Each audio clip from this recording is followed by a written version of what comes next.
अवतार का उल्टा चश्मा राइम्स। सब्सक्राइब नाउ।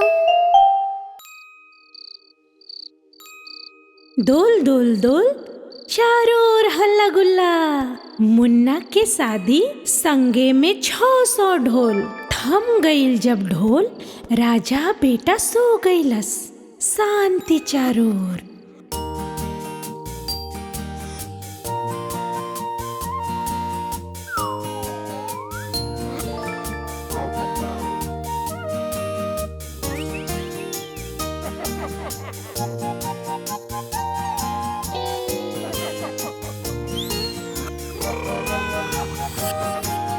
डोल डोल डोल चारों ओर हल्ला गुल्ला, मुन्ना की शादी साथ में 600 ढोल। डोल डोल डोल चारों ओर हल्ला गुल्ला, मुन्ना की शादी साथ में 600 ढोल। डोल डोल डोल डोल डोल डोल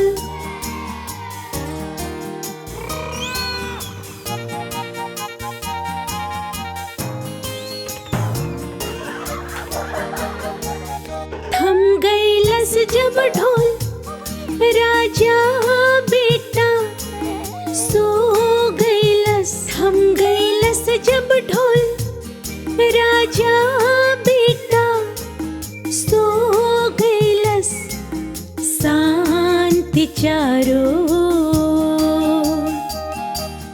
डोल डोल डोल चारों ओर हल्ला गुल्ला, मुन्ना की शादी साथ में 600 ढोल।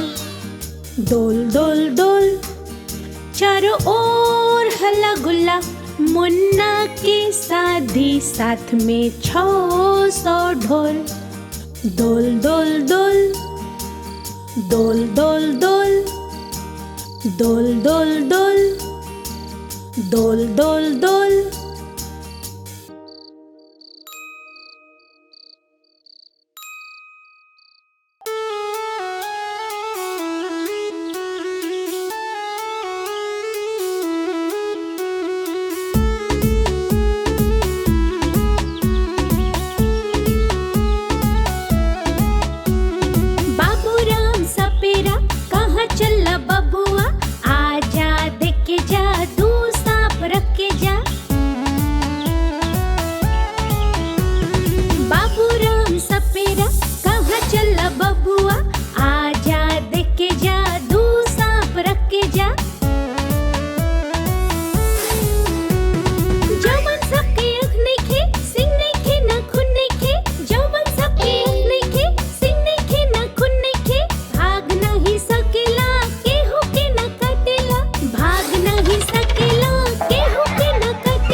बदमाशी इना करेला खाएला ई दूध भात, बदमाशी इना करेला खाएला ई दूध भात। ऊ सांप जिंदा एक तो लेके आई हा, ऊ सांप जिंदा एक तो लेके आई हा, भागे जाके मार के कर दे हम ठंडा। बाबू राम सपेरा कहाँ चला बबुआ, आजा देख के जा दू सांप रख के जा। बाबू राम सपेरा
घर भी साची और एक मधुमक्खी ओकरो घर भी साची ओकरा देख के बोलक माछी आवा मिलके नाची ओकरा देख के बोलक माछी आवा मिलके नाची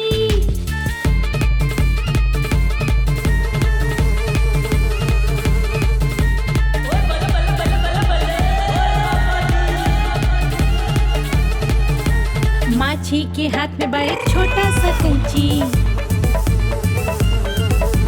माछी के हाथ में रहे छोटा सा कैंची कैंची लेके ऊ बोलस कैंची लेके ऊ बोलस कटब तो हर मुच्छी हाँ कटब तो हर मुच्छी हाँ कटब तो हर मुच्छी जब काट गईलस ऊ मुच्छी ता रहे बड़ा मधुमक्खी जब काट गईलस तो मुच्छी रहे बड़ा मधुमक्खी बड़ी जोर से चिकलस उड़त उड़त उड़त उड़त उड़त उड़त माछी माछी सीधा साची रांची पहुँच के अब माछी बोलस बच गई अब माछी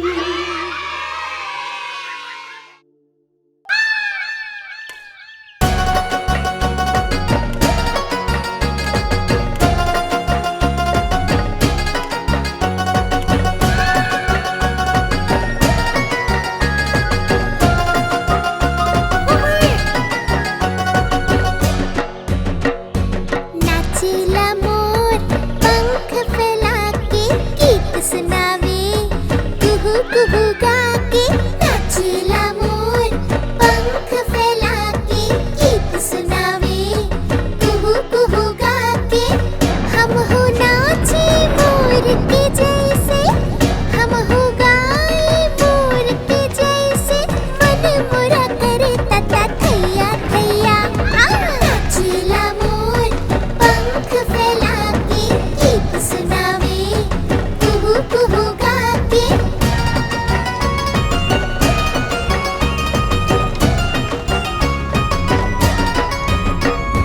नाचेला मोर पंख फैला के गीत सुनावे कुहू कुहू गा के नाचेला मोर पंख फैला के गीत सुनावे कुहू कुहू गा के हम हो नाचे मोर के जैसे हम हो गाए मोर के जैसे मन मोरा करे तता थैया थैया नाचेला मोर पंख फैला के गीत सुनावे कुहू कुहू गा के